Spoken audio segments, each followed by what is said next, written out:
Of course I killed them. I just aimed, shot, and killed those little creeps myself. New faster-killing Black Flag ant and roach killer kills with an exterminator-proven ingredient. Their kind deserve to die. Black Flag. Minneapolis officials today evacuated a 6-block area as a major lumberyard fire threatened at least one 1,000-gallon propane tank. Authorities also feared some buildings in the yard house hazardous chemicals. 2 young boys reportedly were taken into custody after a mother said her son and a friend built what they called a campfire, which got out of control in the lumberyard. Tonight, a look at the rippling impact of a $1 billion budget cut, the money and politics and the jobs at stake in a Defense Department proposal to cut funding for something called the V-22 Osprey. James Hattori reports on a hard landing for this new aircraft and the people who build it. It's a helicopter, it's a plane, and it's in trouble. With continued funding in doubt, Bell Textron is poised to announce it will lay off 2,500 workers from the Navy's $40 billion V-22 Osprey tilt rotor program. It's a pretty important project, and, you know, everybody'd hate to lose it, but it looks like it's out the door right now. Both the military and commercial airlines covet the tilt rotor aircraft, the ability to take off and hover like a helicopter, then tilt its engines and fly like an airplane. But last month, Defense Secretary Dick Cheney dropped the Osprey from next year's budget, a savings of $1.2 billion. I think the V-22 is an interesting concept. I think it's probably a good aircraft. I could not justify spending the amount of money that was proposed to be spent. Bell Textron worries about losing a lucrative contract and losing the tilt rotor technology to foreign competitors. It loses an opportunity to be first in the export market. And other people pick up the technology and go ahead and develop it, and we end up buying it back from them. Bell Textron says the layoffs could come in a matter of days. Insiders say the company may be trying to stir up some political heat in a last-minute attempt to save the project. So when liberal Democrats talk about slashing defense spending, they're not just talking about America losing ground. They're talking about Americans losing jobs.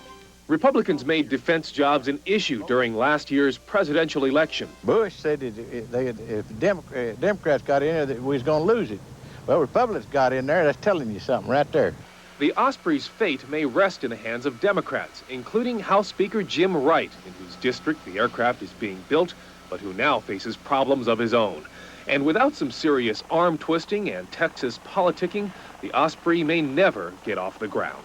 James Hattori, CBS News, Dallas.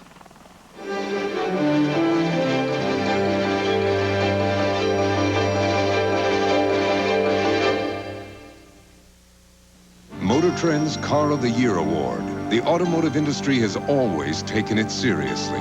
And 3 of the last 4 years, Ford has taken it home. This is Ford's latest award winner, the new Thunderbird SC.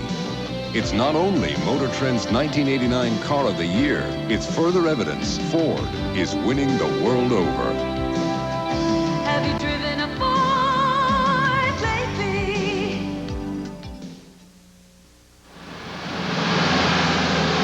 Guess what? There's no bathroom on the bus. Relax. But diarrhea usually comes back. Took the Imodium AD, didn't you? Yeah, but just a little cough. Perfect. Imodium AD often stops diarrhea with 1 dose, instead of all those spoonfuls you may need of the leading remedy. I'm in a rest stop. You coming? Nope, I'm fine. Imodium AD. It can make your first attack of diarrhea your last. The next time you have a glass of orange juice, tomato, or grapefruit, think about this. You get more of 7 important vitamins and minerals in a glass of great-tasting Sunsweet prune juice. Sunsweet. Here's to your health. We think the new 1989 John Deere walk-behind is terrific, but take it for a little test drive. Try it for a full month. If you're not completely happy, return it. This is some offer. It's some more. President Bush made a key U.S. trade and foreign policy decision today. He approved U.S. subsidies on the sale of 1.5 million tons of wheat to the Soviet Union. This followed intense debate inside the Bush administration about the political and economic wisdom of such a deal at a time when U.S. wheat supplies are at their lowest since 1974. Sources have told CBS News White House correspondent Leslie Stahl tonight that in an effort to satisfy opponents of this subsidized grain deal, the Soviets have agreed to buy another 1.5 million tons next summer without U.S. subsidies. A new jolt today to the Louisiana state economy. It's been a year since Democratic Governor Buddy Roemer swept into office on a platform of economic overhaul and reform and swept out the let the good times roll administration of Edwin Edwards. Saturday, voters of Louisiana rejected Governor Roemer's tax overhaul package. Today, as CBS News correspondent Peter Van Sant reports, the people of Louisiana found out what that could cost them.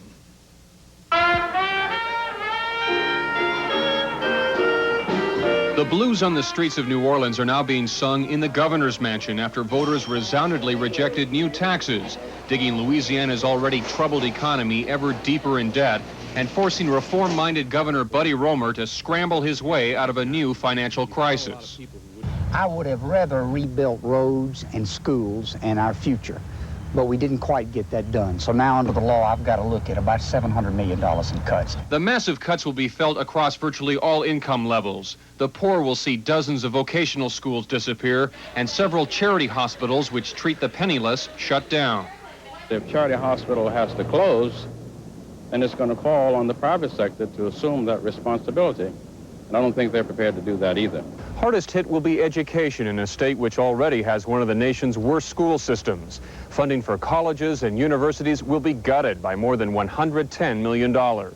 And we will definitely have to close some institutions, some of our colleges and universities. Pay raises for the state school teachers, among the lowest paid anywhere, have been canceled. You can't live off of dreams, and you can't live off of promises. The bills come, and they have to be paid. Other casualties in the spending cuts include road improvements and the jobs of more than 3,000 state employees. With that kind of damage, I think we're going to see just the state slumping further into being the kind of Haiti of the United States.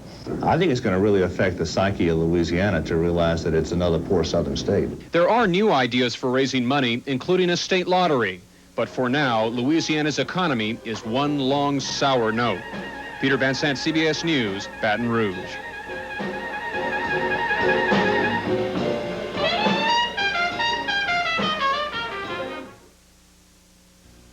Looking for whole wheat total? Oh, Special K. Hope you're hungry, because you'll need almost 3 boxes of Special K to equal the vitamin and mineral nutrition in just 1 box of total.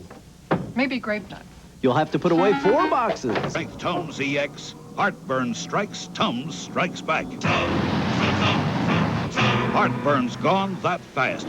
Tums EX, twice as strong, twice as fast as regular Rolaids. Spread to Shanghai today. 6,000 students blocked traffic in front of Shanghai government offices calling for democracy and freedom. In Beijing, student leaders rode their bikes to government headquarters to deliver an ultimatum. They gave communist leaders 24 hours to recognize their new independent student union, or else they'll hold another mass demonstration Thursday. The changing face of communism. In 1946, Winston Churchill said an iron curtain was descending across the continent of Europe. Today, the Iron Curtain began to part. Tom Fenton reports. In an historic move, Communist Hungary today began tearing down 212 miles of the Iron Curtain. The barbed wire and electrified fence that separated from neutral Austria will be gone by the end of the year. Hungary will be the first East Bloc country with an open border to the west. Hungary is trying to become Eastern Europe's first democracy. The old parliament building is being refurbished to house a Western-style government similar to Britain's. Opposition parties have been legalized. Free elections are promised by early next year. Circumstances are forcing the Communist Party to give up its monopoly of power. The engine for reform is the economy. Living standards have fallen to the level of the early 1970s, and to get by, many Hungarians need 2 or even 3 jobs. Communism has been an economic disaster. The revolution of the proletariat is giving way to the revolution of rising expectations. Hungarians see a free market economy as the only way to improve living standards, and democracy as the only way to make a free market work. Is a silent revolution. This is the collapse of the communist system. A new breed of Hungarian politicians is learning the rules of democracy after 40 years of one-party rule.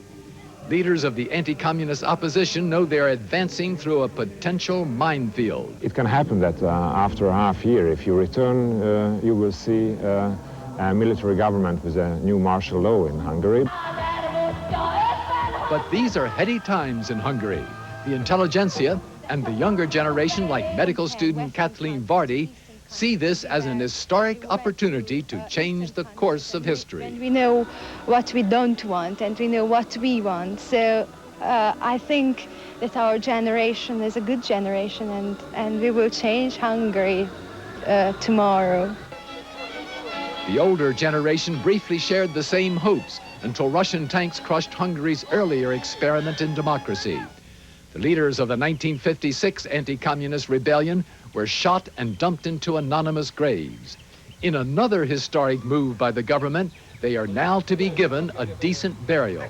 But the generation that remembers is asking whether history will repeat itself. Tom Fenton, CBS News, Budapest. And that's tonight's CBS Evening News. Dan Rather. See you tomorrow. Good night.